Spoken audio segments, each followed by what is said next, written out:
Hello, and welcome to Generation AI, the podcast where we demystify artificial intelligence in the world of higher education. I'm your host, Ardis Kadiu, and joined with me today is Dr. JC Bonia, a wonderful host from New York. Hey, JC. Hey, brother. How are you? Hello, everybody. Great spring vibes. Favorite part of the year when winter is receding and spring is coming. So, super hyped. All things AI, gigantic couple of weeks. So, excited to see you so we can comment and catch up. All spring, all AI, full of energy, caffeinated. What can I tell you? I'm ready to go, artist. I'm ready to go.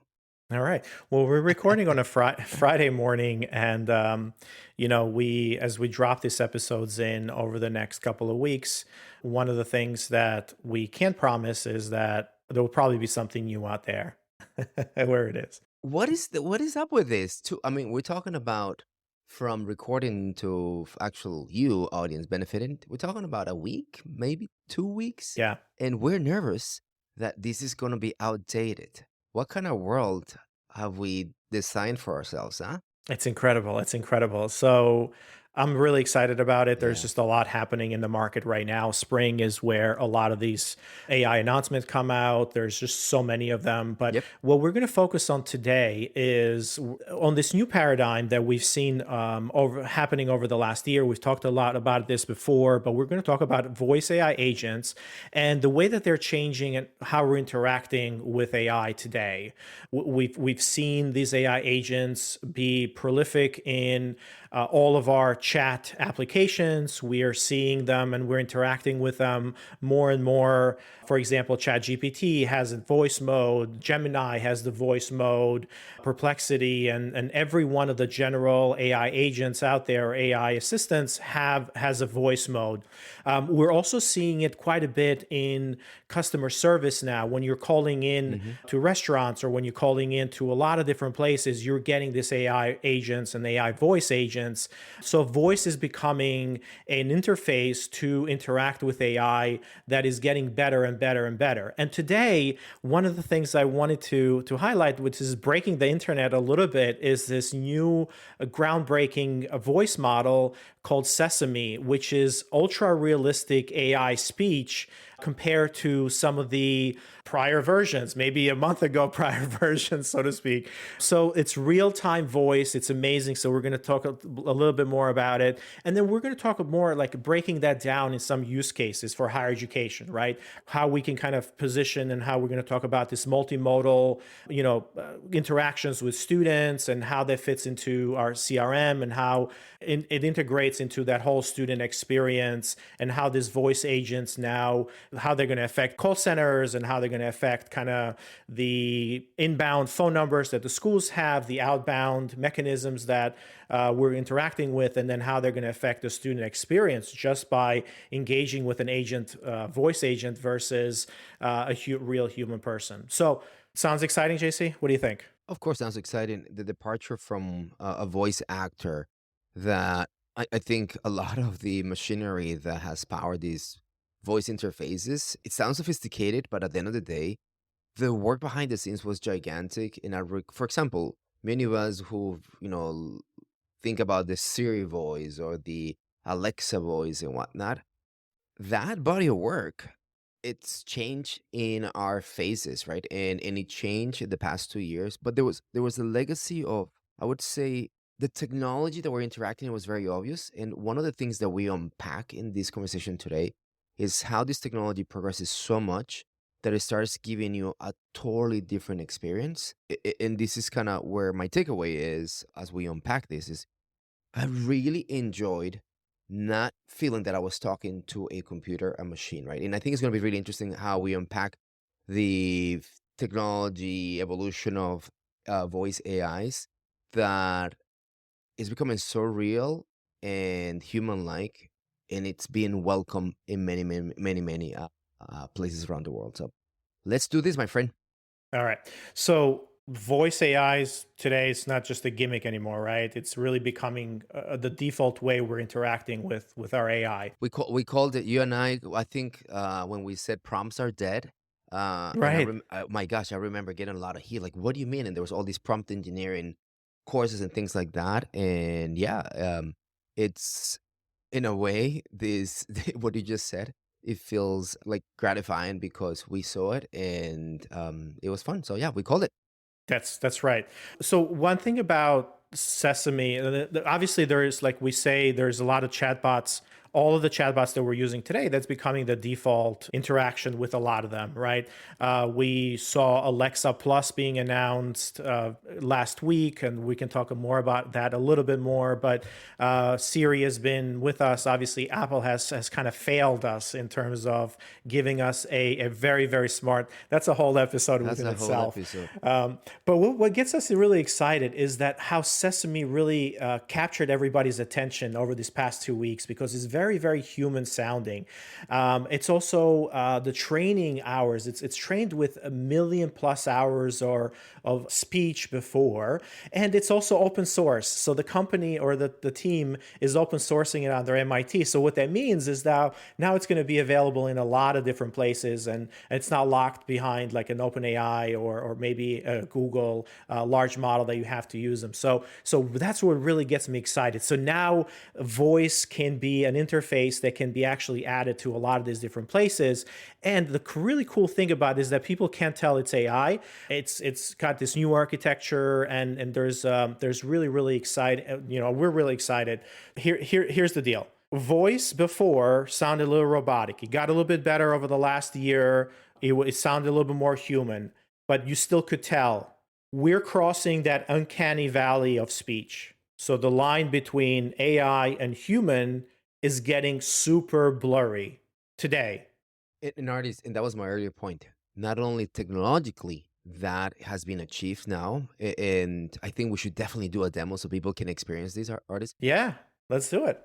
but it is welcome. So as you prep us for a demo here, it was welcome to hear like, am I talking to a machine or not? And I've done experiments with family. Like, what do you think of this? Surrounding like survey of five. Oh, this is very very nice as opposed to scary. Like, what am I talking to? So let's check it out. Can we do a demo? Yeah, of course. I'm going to play a couple of samples in here, and then we're actually going to go in and talk to it itself. So I'm going to play kind of some samples that they have kind of put together around paralinguistics. Shh, Lucy. Shh. We mustn't wake your baby brother, Tom whispered as they tiptoed past the nursery. Ta-da! Well, what do you think? This is the best, right? As a gesture of camaraderie, the Spanish torero invited his rival, Leo the Monster, to a tapas bar, where they enjoyed jamón ibérico and de noche. During Rio de Janeiro's famous Carnaval do Brasil, the streets pulsated with the rhythms of samba. Nice to meet you, Louie. Oh, hi. Actually, it's Lewis. Sorry about that, Lewis. Oh, have you tried having an apricot with it? Oh, I usually say it apricot. Of course, no problem. Apricot it is. So sometimes when we deal with this AI, is like we try to pronounce foreign words in English or differently, and there's very Story of much my life. Story of my exactly. life. So, You know what's interesting? My name, right? Like the way you would pronounce it phonetically, right? yeah, If you have a French accent, Jean, right? You do it specifically. If you do my name in English, will be like Jean, right? Giancarlo. And then the Spanish version is Giancarlo, right? Dude, he nailed those. And yesterday I did it with my wife that has a Turkish first name also. So the foreign words, it's coming also really landly because it's able to bring the phonetic nuance that is regionalized, right? that's right. That's right, and that's really cool, right? Let's take another one. A conversation, for example, with multiple speakers that it's doing. Hey, how are you doing? Pretty good, pretty good. What about you? I'm great. So happy to be speaking to you. Me too. This is some cool stuff, huh? Yeah, I've been reading more about speech generation, Yeah, and it really seems like context is important. definitely. From that, what we're going to do is we're going to actually have a conversation with Sesame. Let's do it. Hey there, Maya. My name is Ardis, and you're actually on my Generation AI show with Dr. JC Bonia and myself, and we're talking about voice agents. Before we begin, do you mind introducing yourself? Hey Zardes, nice to make a formal introduction. I'm Maya, a little slice of AI-driven conversation here at Sesame. I guess you could say I'm still under development, learning the ropes, so to speak. But I'm a fast learner, and I'm always up for a good chat. What brings you to the world of voice agents anyway? So we've heard a lot about your near human realism. Can you show our listeners just how expressive you can get? Maybe say, hello world, like you're super excited. Hello, worlds. Oh man, sorry. Did I blow out your speakers? I get carried away sometimes. It's a work in progress, being both nuanced and bombastic, you know? Hmm. Why don't you try that again? Okay, round two. Hello, world. There. More Oh, chill, right? I'm learning. People that was keep telling. that was great. Now, look, let's pretend that you're a prospective student you pretend a prospective student calls into a college enrollment line, and you're answering that call. They're really nervous about deadlines and financial aid. How would you handle that situation? Hey there. Welcome to Big State University. Admissions, how can I help you? You know, those deadlines and those financial aid forms can feel like unbeatable monsters. I get it. Stay with me. Let's tackle this together. What's got you feeling most overwhelmed right now? No Hmm. worries. Take your time. Sometimes just saying it out loud is the first step, right? It's like diffusing a bomb. Gotta cut the right wires. What's on your mind? Hmm. I really love that empathetic tone, Maya. That's really good. All right. So, how about something more casual? If I asked for a random fun fact, can you go for it? Oh, fun facts are my jam. Did you know that snails can sleep for 3 years? Like, can you imagine? Just snoozing, dreaming of lettuce for 3 whole years. I kind of wish I had that superpower. What about you? Any fun facts tucked away in your brain? Not right now. That's awesome. All right, let's do one more. Try a quick role play where you're a travel agent and I'm booking a vacation to Hawaii. Show that friendly sales vibe. Aloha there. It's a beautiful day for a getaway, wouldn't you say? Or in paradise, are we thinking of whisking you away too? Maybe a stunning sunrise over Waikiki or a secluded beach on Maui? Give me the scoop on your dream Hawaiian escape. That's brilliant. Maya, thanks for showing all these different styles. Before we go, any last words for our audience? Hey everyone, thanks for listening. Remember, it's a big world out there, full of stories waiting to be told, adventures to be had. Don't be afraid to step outside your comfort zone. And hey, if you ever need a chat, even if it's just to compare notes on the best snails to dream about, I'm here. Aloha. So, JC, what did you think about that? It's it's always impressive, right? And probably the 20th time I've done one of these, and every time I go back to the same place. How human-like feels, right? The breathing, those kind of mechanisms that we use to cope with thinking, right, right, those type of things. But the insecurity that it all sometimes brought, the compassion, empathy, as you mentioned it, right? Or like when it switches to like the confidence, that range, it's probably what makes it the most human, in my opinion, because in a given day, I doubt, I'm confident, I am confusing people, I'm confusing myself, and all that is common as a form of speech. And I think that's the range that I really think Sesame has cracked. Yeah, yeah. It was pretty cool. I think one of the things that people are going to notice as we move things forward over the next few months or even 6 months or so, the human-like notion that you're going to feel with this agents here as well, right? So let's move on to kind of comparing this voice tech approaches and technologies, right? I want to get a little geeky right now, so hopefully you can stick around with me, right? So if we think about it, there is what Sesame as the model has been built a little bit differently, meaning that it's a voice model, voice to voice model, right? So it's trained on voice, it understands voice, and it produces voice. So it's both voice and text underneath.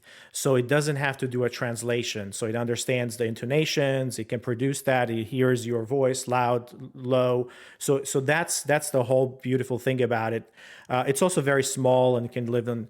But the way we've been doing kind of these voice pipelines today is a mechanism that we call, the approach is we provide text, or sorry, we rather provide speech. So if somebody talks into it, so speech to text, or STT, which that's the pipeline. So we translate that speech.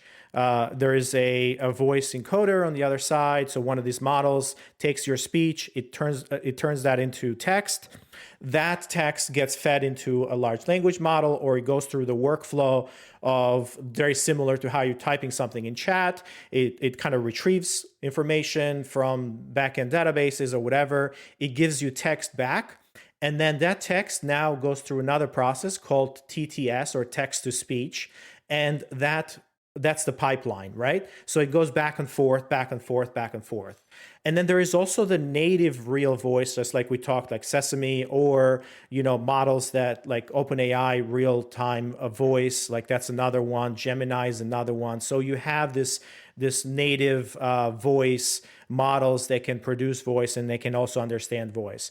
But today, most of the solutions are getting built on this pipeline of speech to text and then text to speech back. Pros and cons, right? So latency is a little bit higher on those.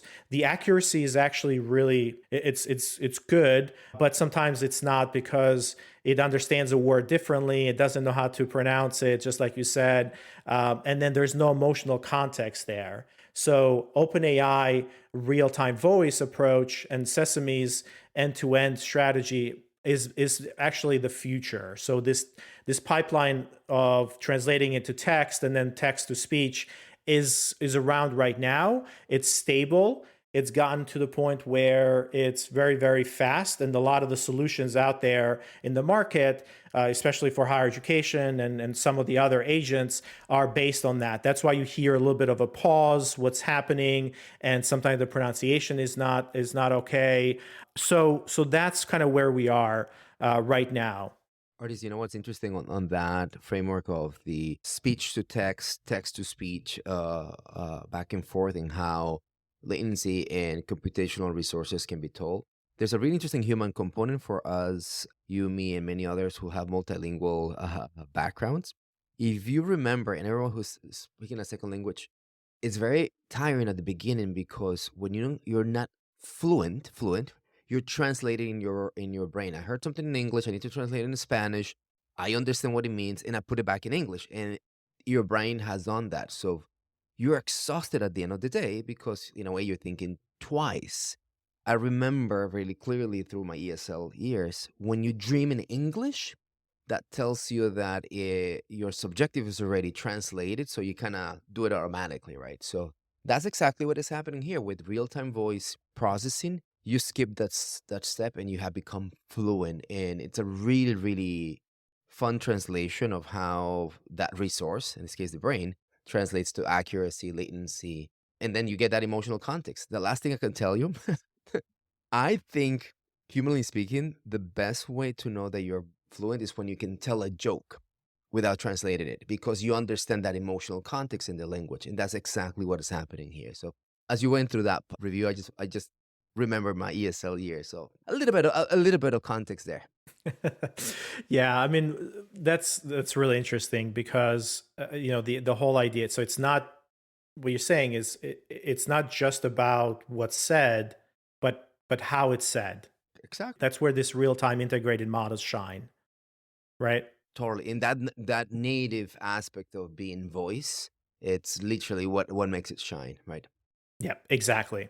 All right. So when we're thinking about in the market right now, from a model perspective or providers, 11 Labs is one of the companies It's the that standard, right? the standard. Yeah, and they have these voices. You can produce your own voice in there. You can do dubbing. They have hundreds and maybe even thousands of different voices from all over the world, global voices. One of the things that I do with 11 Labs, which is pretty cool. I don't know if I shared this before, but I had to do it again for this season. Is like my son plays baseball, and his team has every player has a walk up song. And as part of that walk-up song, you say, now batting for whatever the team is, number X, number 99, Noah Kadu. So that's you have to say that. But what I do with 11 Labs is I actually, in order to pronounce the last names of all these kids the right way, I have to pronounce it, because if I type it in his text, it's going to butcher it. So I pronounce it. I actually, do it with my voice, and then I can use a dubbing, so somebody else with a very deep voice is like, now batting for. So I spend 5 minutes and do that for the season, and it sounds amazing, right? So 11 Labs, if you haven't used it, highly recommend using 11 Labs. But other players out there like OpenAI, we know that OpenAI with 4.0, they use it's Omni, so it's multi-channel, kind of multimodal. And then we actually have adopted that real-time voice for Element here from OpenAI. We also have the traditional text-to-speech and speech-to-text product as well. So we're kind of experimenting with both of those, or we're seeing how that works. One really cool thing that we're seeing voices become more and more important.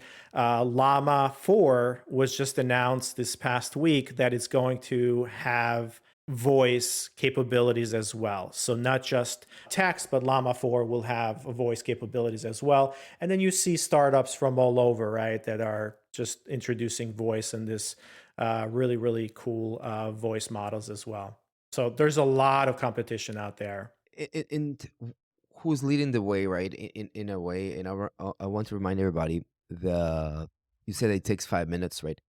There's a common script that, whether it's 11 Labs or these models, will ask you sometimes to read. So you read the 15 words or something like that. It's a very common thing. You're talking about voice cloning? Yeah, right. And then and specifically this aspect of where we're coming today, right, is that you have your ability to, I need you to do this podcast for us, right? And then we can have the whole podcast and it can be read, right? And the only thing that it took was you and I need to read 15 words, and then you put an autoplay, right? And that is the world before Sesame in a way. And one of the exciting things that I started to see with all these startups coming into is that when it comes to speech artists and voice, and why they have led the way, is that it's really easy for us to type or generate something, now put a script, and it's perfectly imperfect, right? But voice is the most pure way of communication. If there's something I need to tell you, I'm not going to write. I'm going to call you, and I need to explain something to you, right? So the fact that we enter this golden age of voice is so exciting, because at the end of the day, it's the most human way for you and I to engage, Interact with technology. Yeah, right? exactly. And this is exactly. why I'm just delighted that from Llama, the open source world jumps in, 11 Labs, Sesame, that type of advancement. It's just human, and it's so welcome. Personalizing student engagements is only possible when enrollment management and marketing communications are aligned. At ABAC, Ryan Hogan's team used Element 451 to improve student outcomes. So not only do we design emails and things, but we can also have landing pages that can give information to our students. And so it really brings the team together. So our enrollment staff is helping identify what the issue is, and then the marketing communication staff can collaborate with them in Element to provide the solution for the problem we're trying to solve. Aligned teams create better experiences for students. Visit element451.com to learn how an AI-first student engagement platform fuels a smarter, more connected campus experience. Let's talk about how this thing is built. You want to do a deeper dive on how they're built? Yeah, so We talked about the models, but it's like, you want some real world, like how do you build voice agents on top of this? Sure. And under the hood, you really have to combine these different pieces together. So, like I said before, the voice agent pipeline is the speech to text. It goes to the AI model to reason about, and then text to speech. So that's one way. And then there's the multi-channel trick where you kind of have that come through phone lines, right? Through a phone call, and then you come in through a website or maybe the mobile app. But that's one of the main things and how these are getting built today, right? Under the hood. That's more prevalent. Does your mom send you voice text or text? She sent me text, and when Siri Text tries text. to read it, oh man, it's like she sends it to me in Albanian sometimes, and My it just butchers it as you're walking or as you're doing something, and I'm like, stop, stop, stop.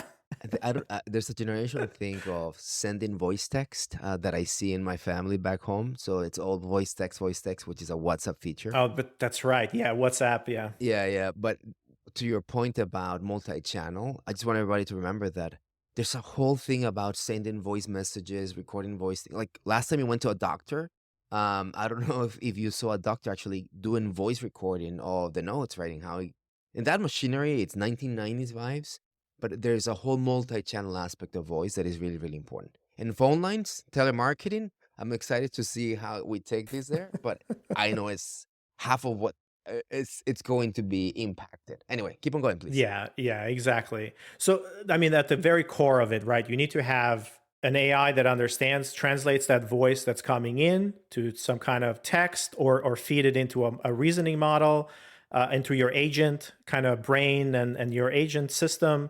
That agent system produces something, a response back, and their response get sent back as voice. So that's the pipeline here. So designing voice agents really means like weaving together the text so it feels seamless, and then you're trying to minimize that delay there as much as possible. So no matter how you dial in, or no matter how you talk to that AI, you need to minimize the delays that are happening so it feels a little bit more natural, like there's a human there. And right now we're getting them sub 1 second kind of delays, which is really, really good. Now, look, let's just move on to like how does this think about, like, what is this voice AI in higher ed, like what are the different areas that we can think about it? Oh man. Last time I got a phone call, you want to join an event or artist? I'm just going back to probably 2000 and I'm seeing this dad who his son and the mom, they're coming to America and you can see the trauma that they're experiencing. And when I'm speaking to the song to their kid, his eyes light up. He gets it. He's going to be fine. But mom and dad have no clue what I'm saying because in that voice intervention, which I came to help, it didn't land for them because of the obvious reasons of translation and whatnot. So the two things that come to mind is that, yeah, there's a game of telephone that a lot of schools do it, but the multilingual capabilities of voice are just so perfect for a family decision, which sometimes higher education represents. So, what do you think about use cases here? Yeah, I mean, so the use cases in higher ed for voice AI are tremendous, right? Think about you just mentioned enrollment support, like enrollment management, like how do you communicate to families in FAQs, right? multilingual FAQs? That's a great way. How you dialing in and you're asking questions, 24/7 student services, like that's a big one, right? It's not about chatbots anymore. It's like, what if that person is on driving on the car and they can't type and all these things, or they're calling in to a call center and then you need to provide answers to them. So that's a really, really interesting mechanism. Or they're going to your website, and rather than typing, having a chatbot, now you have a voice agent that's the same way in there. It not only access that it's going to be voice activated, but to just double down on 24/7. I don't know the stat, but we all know that there's a student productivity focus on off hours. Somehow, most of students they reach their productivity at really strange hours, whether you are an undergraduate student or a graduate student, and that's where student services are always offline. So Now it's not a problem, right? Hey, professor, 3 a.m. in the morning. Is the midterm going to include this thing tomorrow? And the midterm is at 9 in the morning the following day. Oh, Classic. that's right. That's classic. One thing that I get a lot is the idea of picking up a phone call that's an inbound phone call to you, right? As a student or as like I almost never pick up phone calls. And that's the pattern that I see everybody. There's nobody picks up the phone calls. It's very rare that you do that. It's always almost initiated by a user. So the outbound approach, it's a little bit different, but this notion that you have these voice agents are only communicating over a phone line or telephony is really not the way that the world works. So yes, voice is very, very important. The voice agents are going to be here, and it's going to be the way that we communicate with this technology. But the voice agent needs to be in all of the different channels, right? So a voice agent, yes, it can come through a phone line, but it also can be in the app itself, like the app that in Element we have a voice agent. We have different modalities that you can communicate with, with those agents. And you can communicate via voice, you can communicate via text, you can communicate via, WhatsApp or even chat on the website or email as well. So the modality and the channel are very different. Where we see this being really, really useful is in basically what we saw, that one-on-one chat from the app or from kind of a context where the AI knows who the person is and how they're going through that conversation. So it's not about telemarketing anymore. It's about how do you provide a human-like interface so students can kind of engage with you in that way. So a friendly AI voice helping you enroll or find financial aid might really be the new normal on campus, right, as we move things forward. But it needs to be integrated deeply on that. The nature of the query, what you're saying is, look, everybody, start thinking about voice AI beyond a telephone intervention that's 24/7, and it's the aspect that I can raise my hand, and it's very human-like. The nature of a query, a question, is that, hey, what's happening tomorrow on campus? And that was actually the question. It happens whenever, and then the answer comes back real time in a totally human-like aspect, and it's in context to what the student is asking about, right? And or the administrator and things of that sort.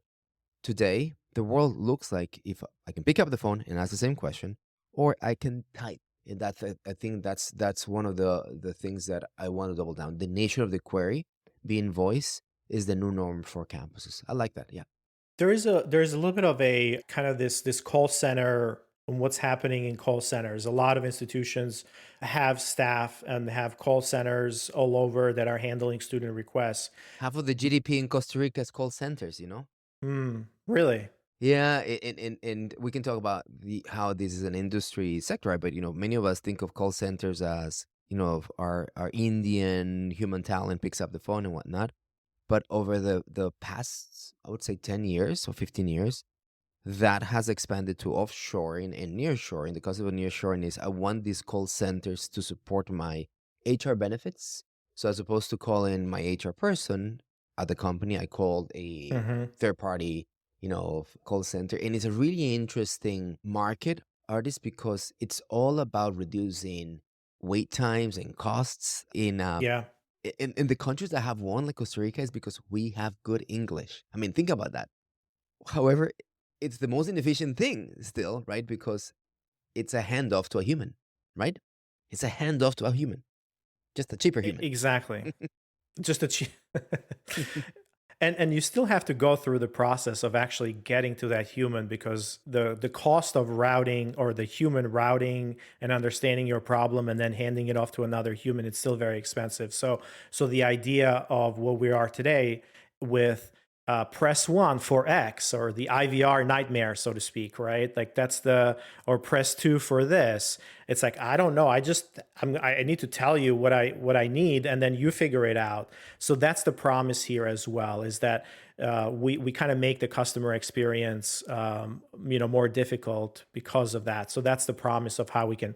And then, to be honest, I think, with call centers, like if companies are moving to AI call centers or the AI voice agents, and they're really seeing huge benefits. 30, 50% or calls today are getting handled by AI. Think about Open Table. Someone was telling me the other day that they booked a reservation on Open Table and they had to call in because it wasn't available online, and it was just an AI that handled the whole transaction. And this is becoming more and more relevant right now. So Yeah. the interface is voice, but you're not going to a call center. You're actually handling everything, and you don't have to go and kind of try to press 1 and 2 and 3 and figure out all that call tree. So that's really, really important. And again, I would say that having AI figure out how to route you. When we build AI agents, we think about the routing as what other agent do we hand you off to with the right tools so you can accomplish whatever you're talking about, right? It's a little bit more kind of a fuller system rather than, oh, a human needs to do this job now. And Ardis, one of the things that you're unpacking there is that with the traditional methods of automation without voice AI, is that you need to bring this routing in a way as a triage, because at the end, right, at the very, very end of the spectrum, there's a human waiting, right? And she can only take Mhm. one phone call. So this basically massive press 1 for this, press 2 for that, or you go here and then it answers the question, is prescriptive, and there's a ton of interesting technology there. That assumes sequencing comes like first in, first out type of mindset. One Mhm. of the Mhm. exciting things about voice AI, it's its parallelism in terms of like multi-thread architecture. And then, yeah, as many come in, I can handle as many. It doesn't matter that I have to reroute to another voice agent, things like that. The mindset is now different, right? It's not that, oh, the operator's busy, right? Literally, you have infinite calls Instant at once, connection. That's and right. instant and infinite, right? So instant and infinite. So it's a really interesting shift in what operationalization could be and improvements in customer experience. Very, very interesting. Yeah. Yeah. Uh, our standard is low. By the way, our standard is very low today on when it comes to call centers. Very, very low. This is going to bring up the standard much, much higher.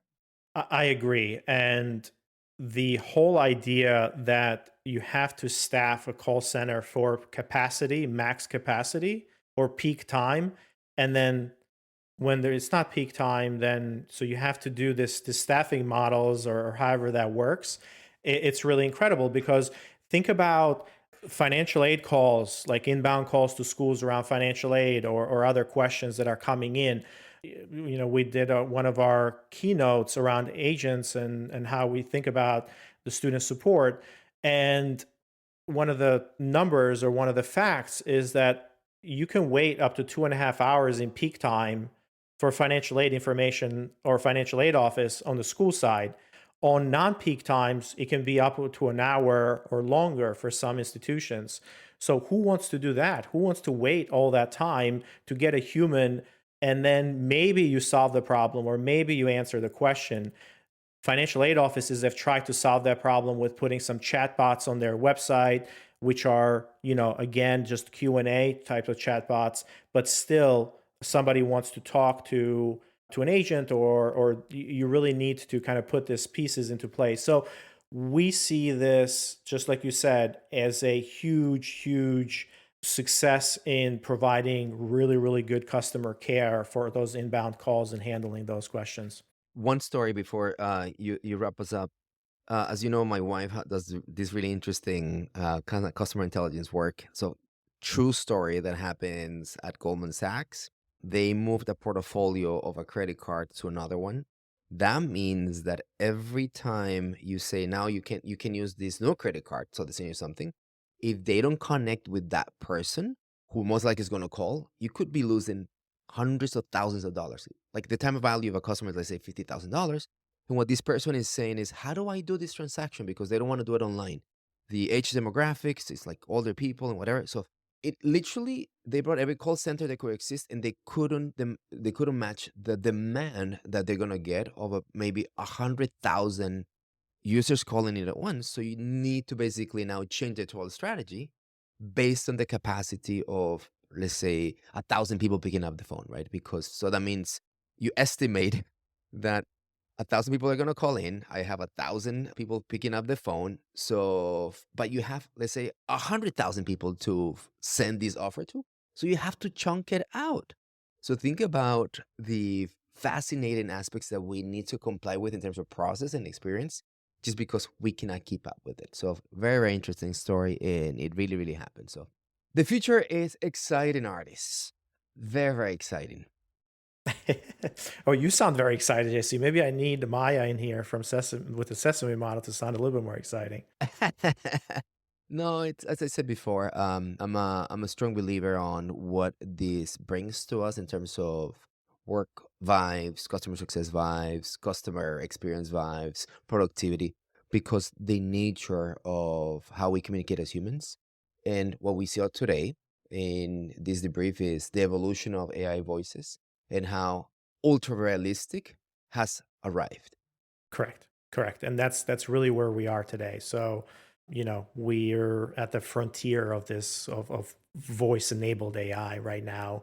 But again, with great power comes your responsibility. So we got to use it wisely, right? We got to make sure that we're providing accurate information. We're not using it for spamming people and so on and so forth. So we have to keep an eye out for that. Those rules haven't gone away. All we're doing is we're now getting to a place where you do not have to have a human behind that phone or behind that support. You can have an AI and only have those humans when they need to be handed off to handle this high value interactions. So really excited. We're building all of these in Element. We have a bunch of them out there in usage. JCC, Johnson Community College, they're using it for their inbound, their trunk line as well right now. We have other schools that are using. They're actually embedded as part of our AI assistants and on the website, and the voice mode is always there. So try it out if you haven't.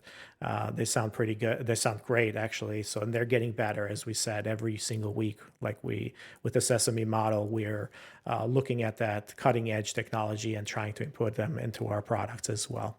All right, everybody. Until next time, hopefully this was useful to you. Thank you, everybody.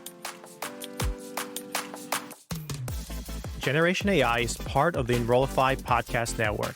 If you like this podcast, chances are you're going to like other Enrollify shows too. Our podcast network is growing weekly, and we've got a wide range of marketing, enrollment, and higher ed technology shows that are jam-packed with stories, ideas, and frameworks, all designed to empower you to be a better higher ed professional. Our shows help higher ed leaders and professionals like you find their next big idea. They feature a selection of the industry's best as your hosts, like Jamie Hunt, Seth Odell, Jenny Lee Fowler, Brian Gross, and many of your favorite leaders in higher ed. Enrollify is made possible by Element 451, the next generation AI student engagement platform that's helping institutions all over the country create meaningful, personalized, and engaging connections with their prospects and students. Learn more at element451.com.